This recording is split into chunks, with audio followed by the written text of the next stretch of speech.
Hello and welcome to Storytime with Mr. Ryan. In just a few days, on July 18th, we celebrate the birthday of Nelson Mandela, one of the world's most inspiring and iconic leaders. Mandela's story is truly one for the ages. He was somebody who fought for what he believed in truth and equality. In fact, he fought to such a degree that he even went to prison. But when he came out, he still had the support of his people, and he would go on to become president in the first fully democratic election in South African history. And while sadly Mandela passed away a few years ago, his spirit continues to live on in all of those who fight for justice and equality. This story is from the point of view of Mandela's grandchildren, as they learn about their grandfather and how to love him and follow in his footsteps. Today we read Grandad Mandela by Ambassador Zindzi Mandela with illustrations by Sean Qualls. Let's hop on in. One day, Zazi and Ziwelene were playing at Grandma Zindzi's house when they found a photograph. It was someone they remembered very well. "Look, Grandma," said Zazi.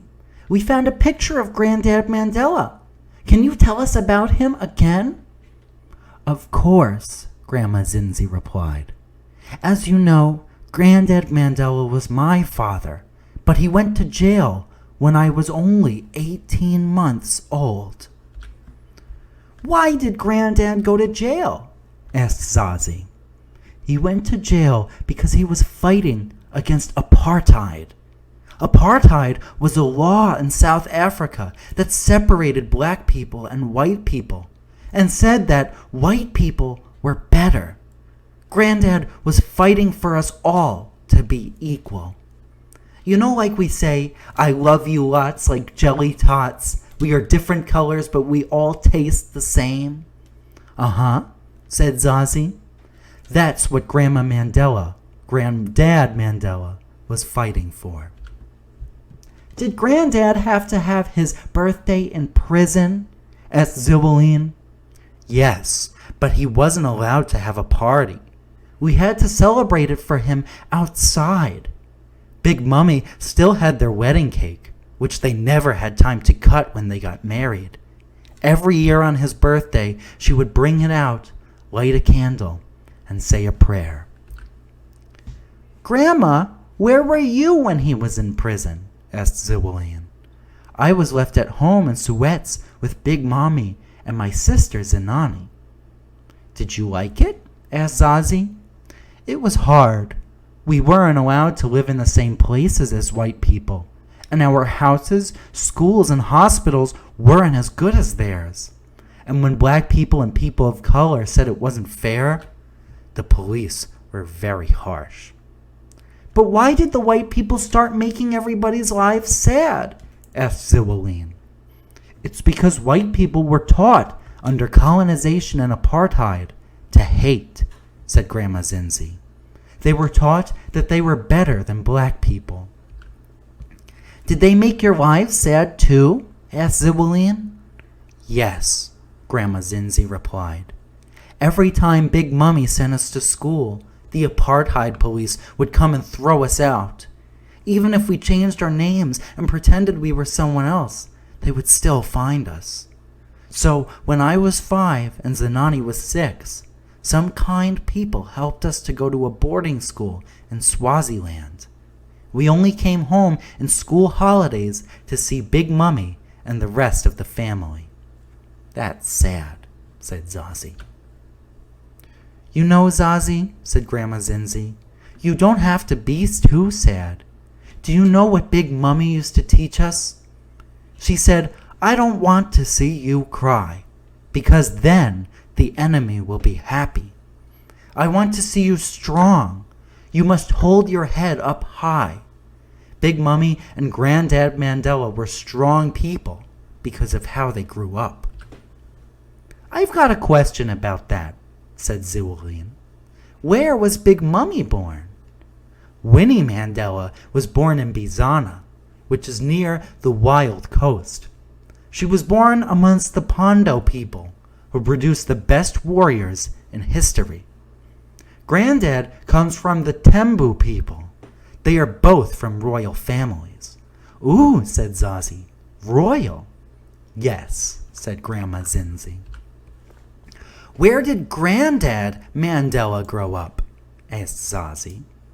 Well, said Zindzi, he was born in Maveza, but he grew up in Kunu. I've been there, said Zazi. I know you have, said Grandma Zindzi.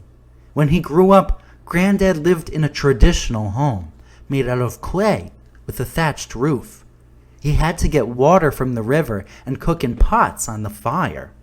But the lessons that he learned from his elders made him the man he became. A man who was able to forgive all the people who made him and his family and his people suffer. Did Granddad go to school like us? Asked Ziwelene. Yes, said Grandma Zindzi. When he was older, he studied law. He wanted to learn how to bring about justice in South Africa. What is justice? Said Ziwelene. Justice is about people's rights.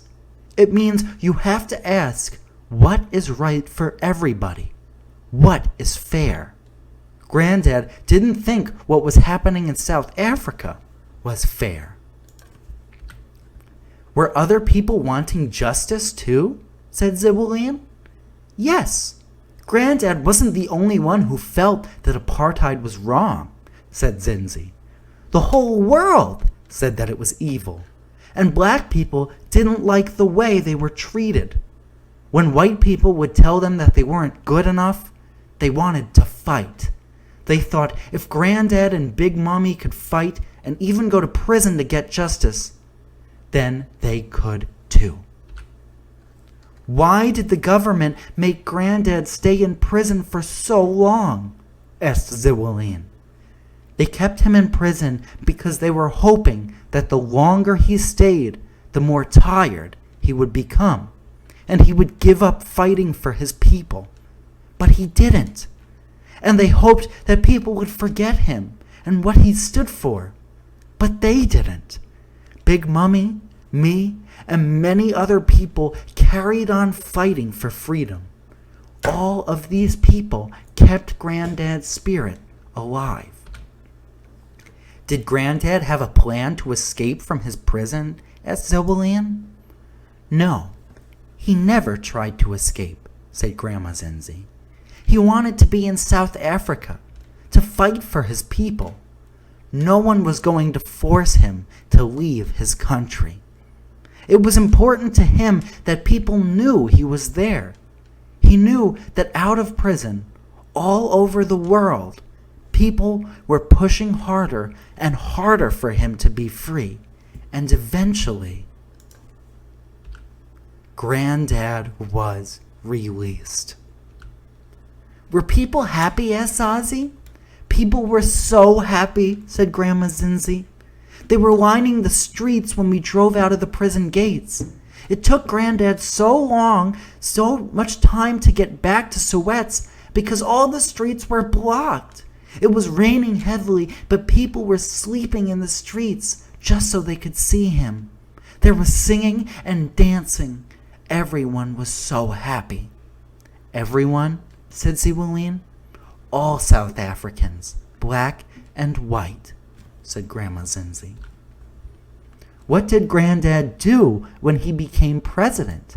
Asked Zazi. The first thing he did was to unite all South Africans. He reminded us all that we were equal, and this is what we were fighting for everyone to live side by side.